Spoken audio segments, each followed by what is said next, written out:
If you had listened to my previous recording regarding Leroux still confessing and revealing information to investigators regarding the crimes, all while his mother and Cecilia Steyn continuously tried to kill him while they were in holding prisons,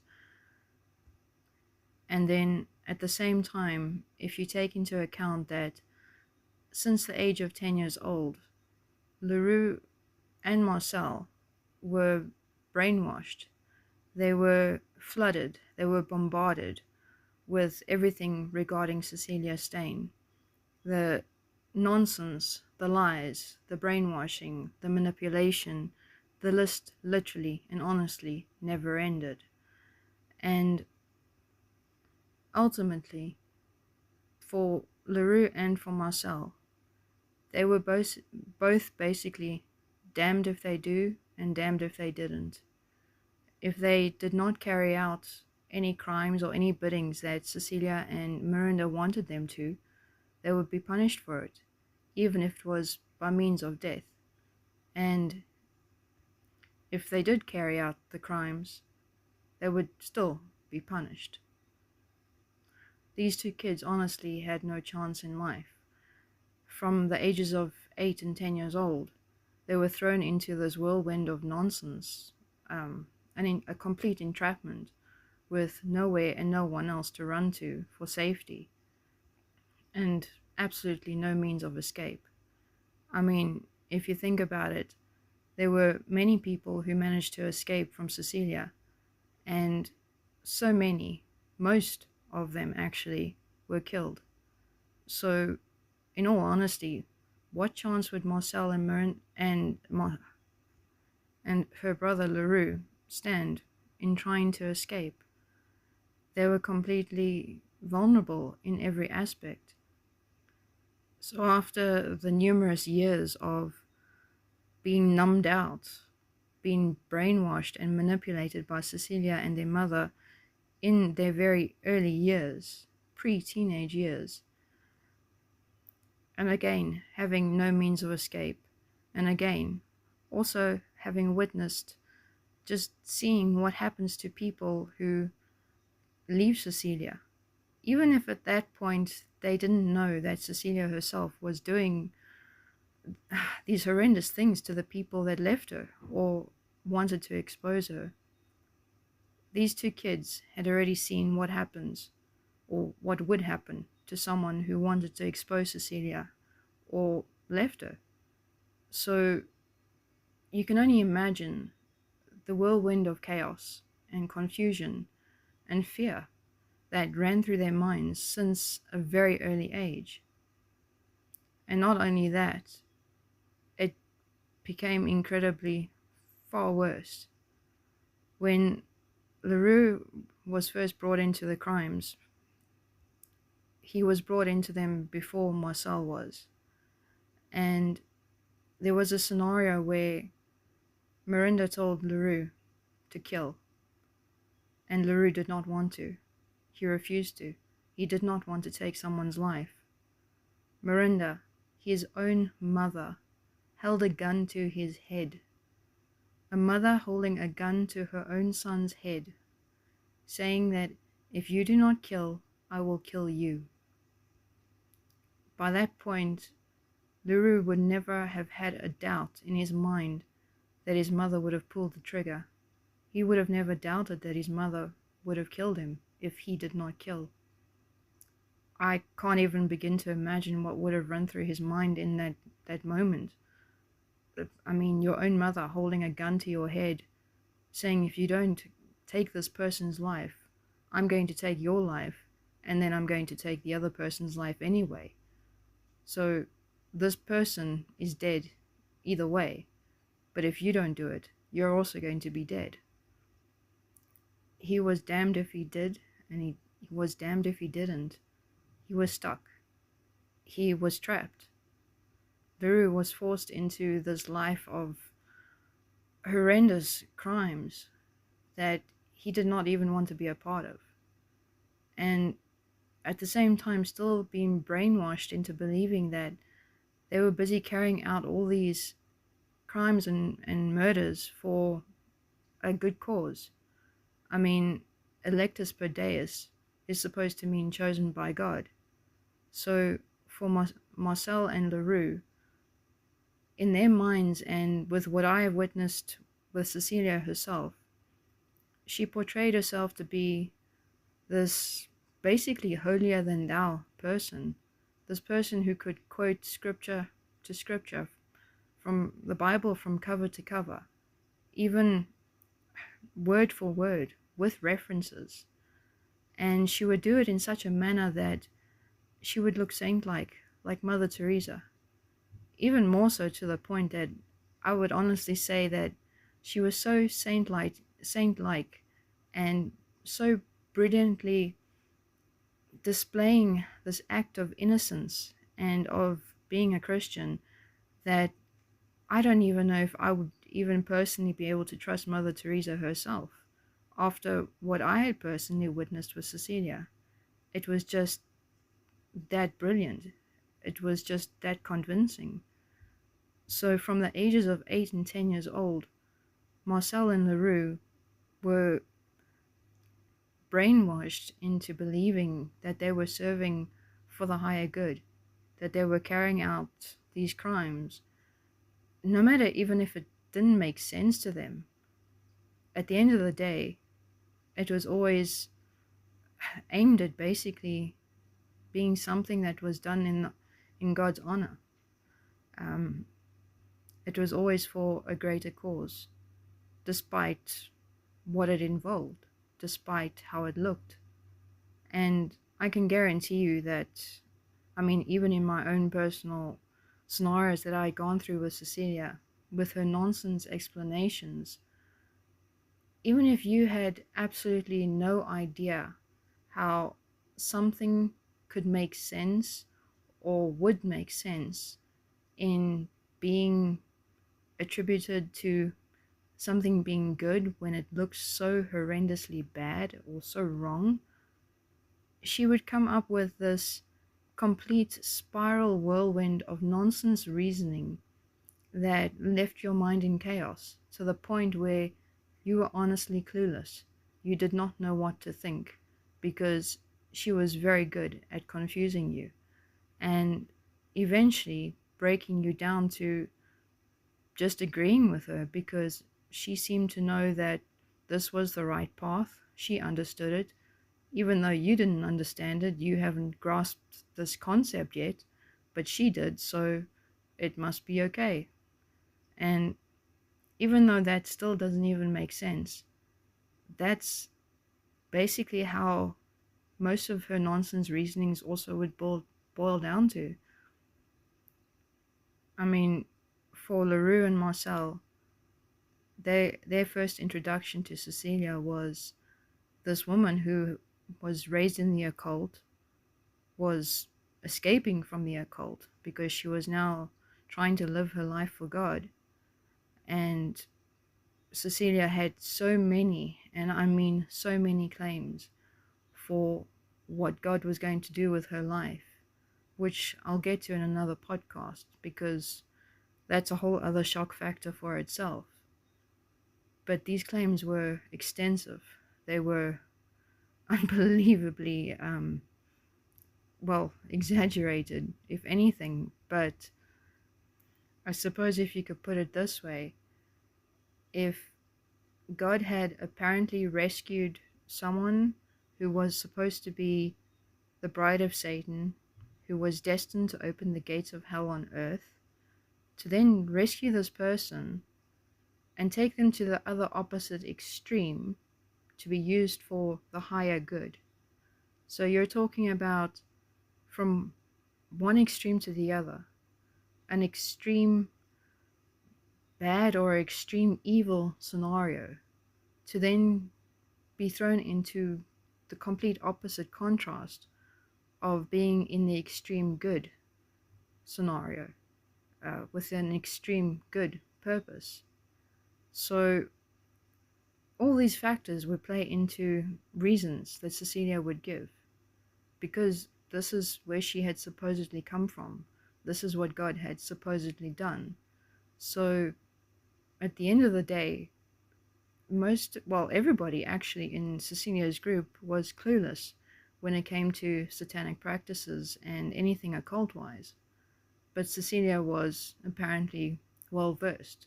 She grew up in it. So we we wouldn't even be classified as amateurs. We were just clueless.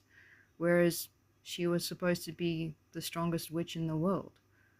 So who were we to question her reasons when she had already experienced so much? But I'm now rambling on to another topic that I'll carry on with in another podcast. But from what I've just said, can you imagine an 8 and 10-year-old child trying to grasp these kinds of reasonings? It's already baffling to adults.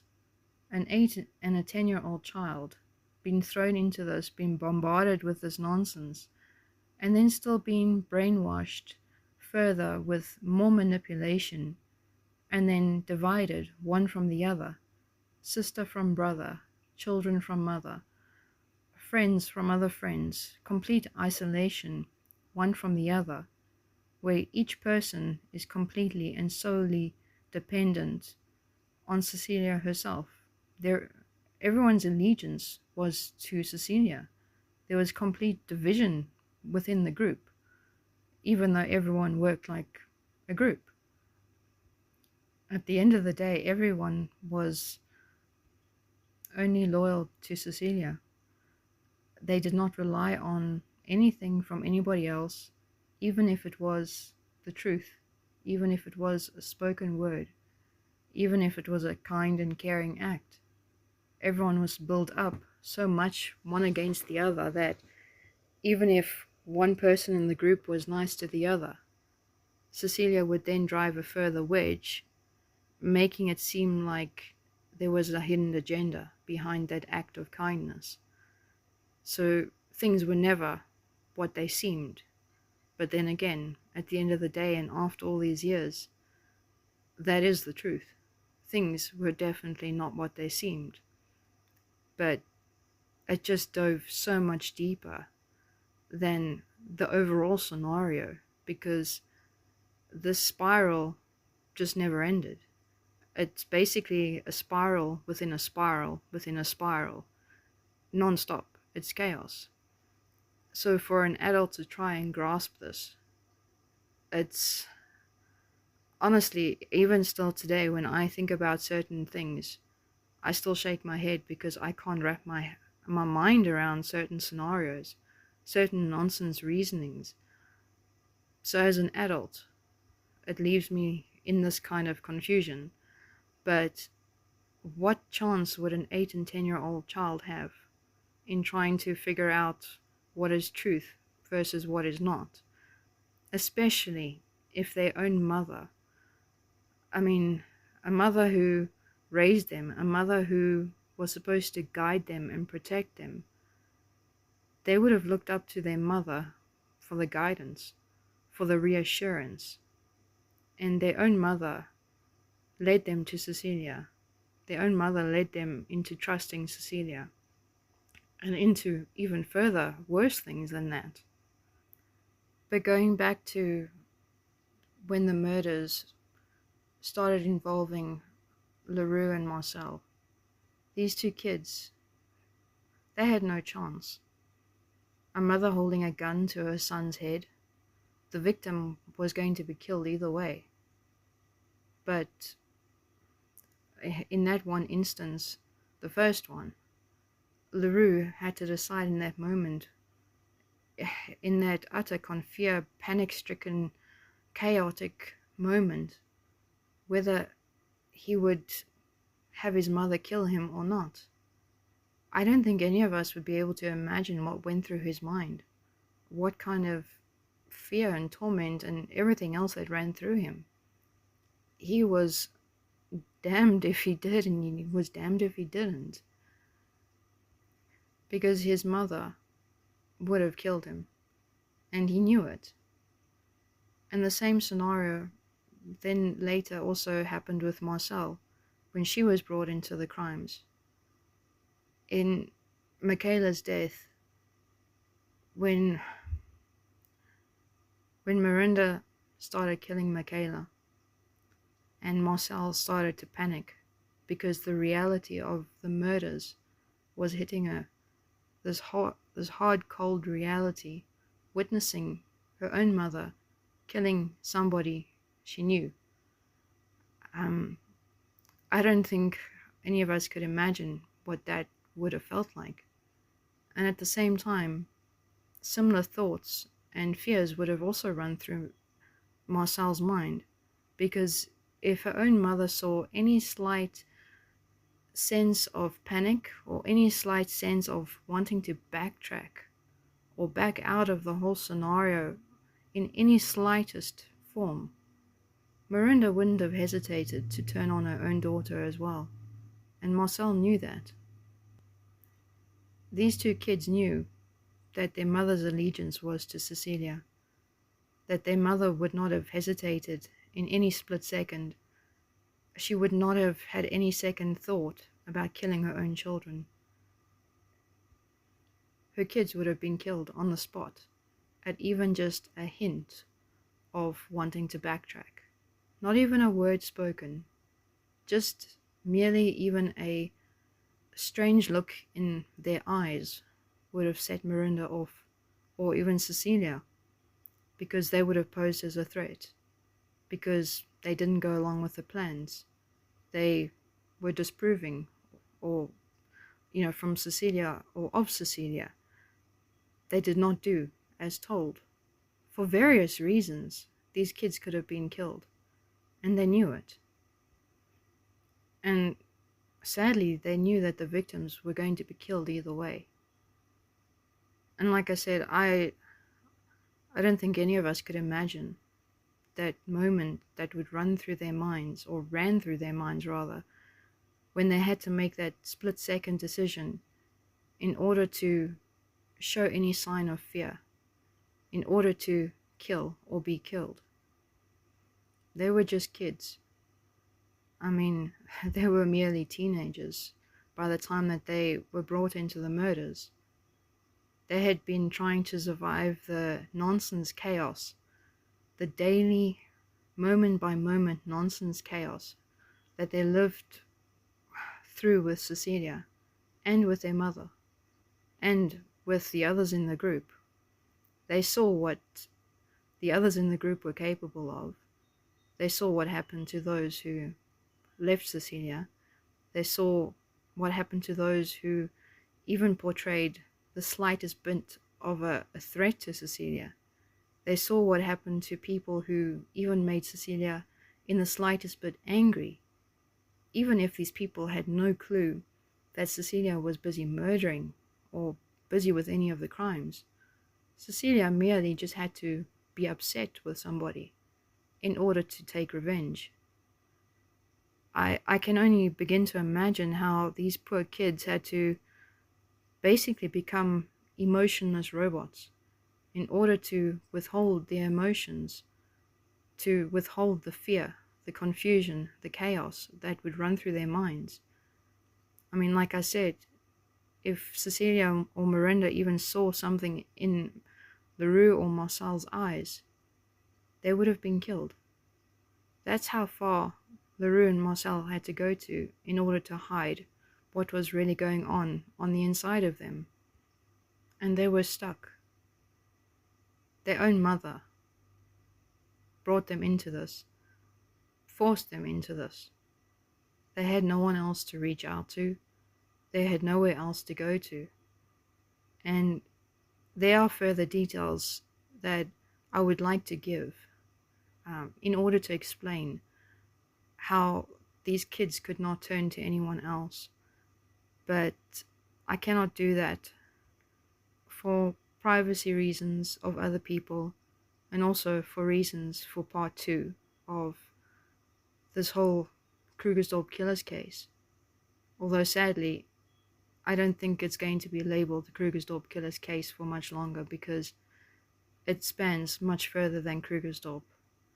It's some days I've calculated, I've tried to work out the different areas where each of these people are, and honestly, it's terrifying. Literally, it's terrifying. Pretty much any area you might want to go to, there would be somebody there, or close enough there, that is connected to Cecilia, either in part 1 or part 2 of this whole ordeal. And sadly, these kids knew. They knew that no matter what area they would run to, or what person they would run to, who they, the people that they would run to for protection, not only would Roux and Marcel be killed, but the people who would take them in, who would protect them, look after them, those people would have been killed as well. So that's the other reason why these kids could not escape. It was in order to also prevent further deaths, because anyone who tried to protect them from Cecilia and their own mother would have been killed. It was just as simple as that. They could not speak to anybody, not at school, not family members, no one. Not even Roux and Marcel, between the two of them, could talk to each other about their concerns, about their fears, about their confusion, because there was a very big division between the two of them because of what Cecilia had done since they were 8 and 10 years old. And they were stuck, they were isolated, and they were completely trapped. And they were damned no matter what they did or didn't do. But once Roux and Marcel were arrested, in all honesty, my personal opinion is that there was a part of Marcel and Roux that more than likely breathed a sigh of relief, because they were taken away from Cecilia and Marinda. But at the same time, they were also more than likely panic-stricken, not because of being sent to prison for life, but because they would have been now seen as a threat by Cecilia and their mother. So Cecilia and their mother would have tried to kill them. And once Cecilia and Marinda were arrested and put into prison, that's when evidence started being exposed more from Roux. And I've already spoken about his confessions and him putting his life on the line continuously, knowing that at any second he could die because he was talking, because he was willfully exposing the truth.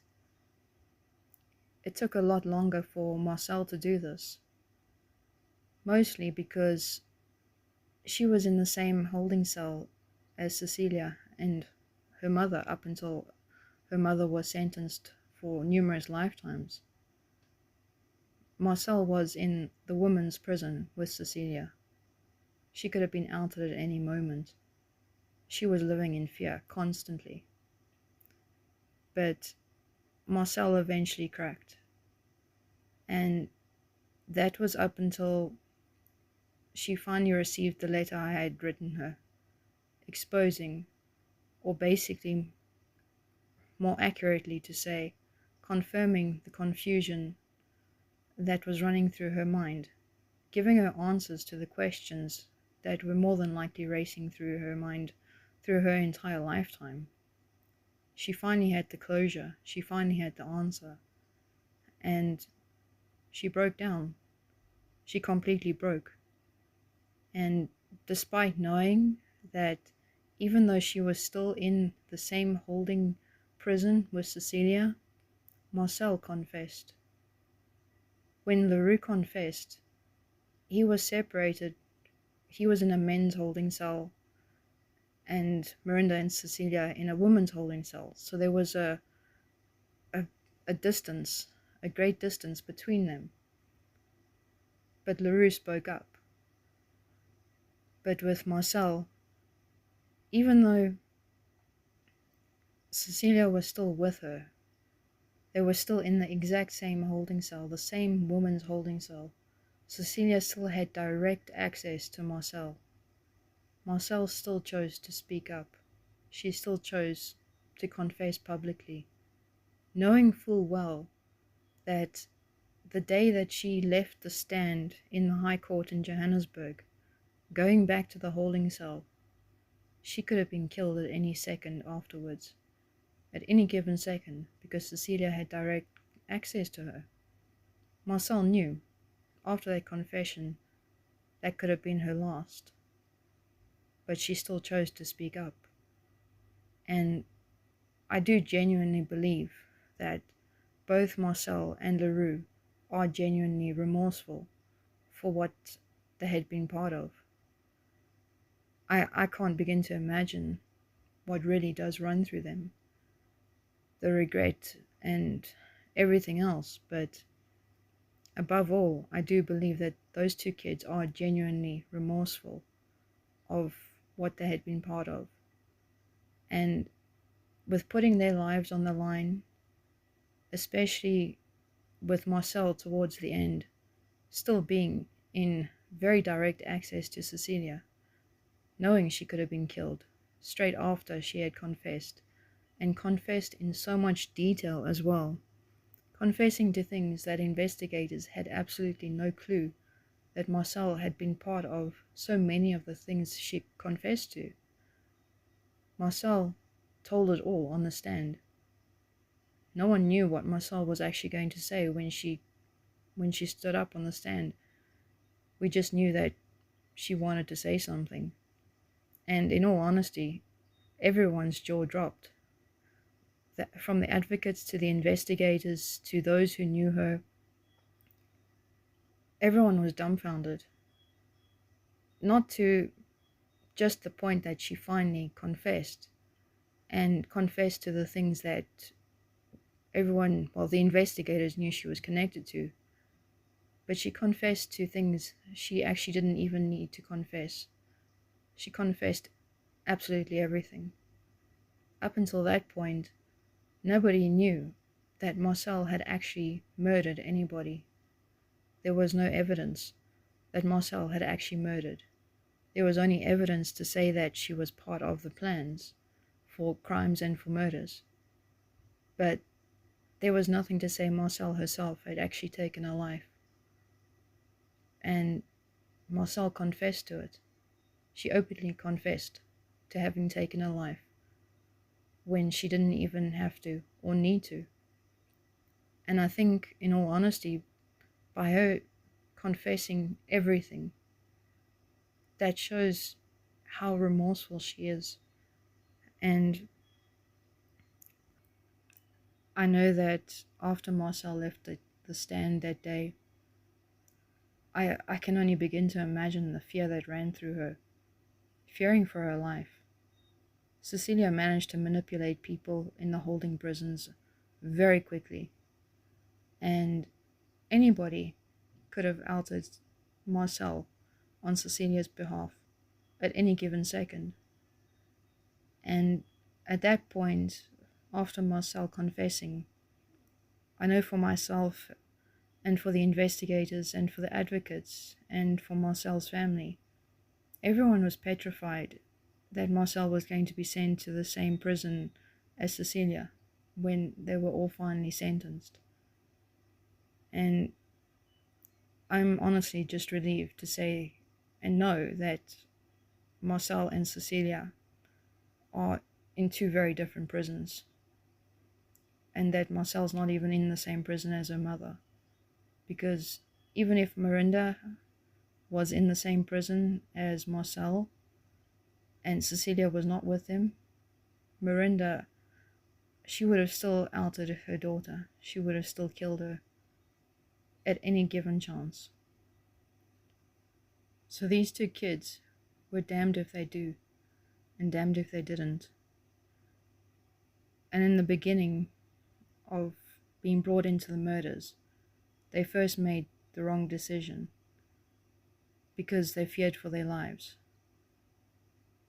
But at the end, they chose to speak up. They chose to confess, knowing that it still would have cost them their lives. Ultimately, they wanted to do the right thing, despite everything that had happened up until that point. They wanted to now do the right thing, even though they know, and they knew they could have and would have died for it. And sadly still, by means of either directly by their mother's hands or their mother's arrangements, but it would have been orchestrated either way by Cecilia and Marinda. They would have still died for the truth.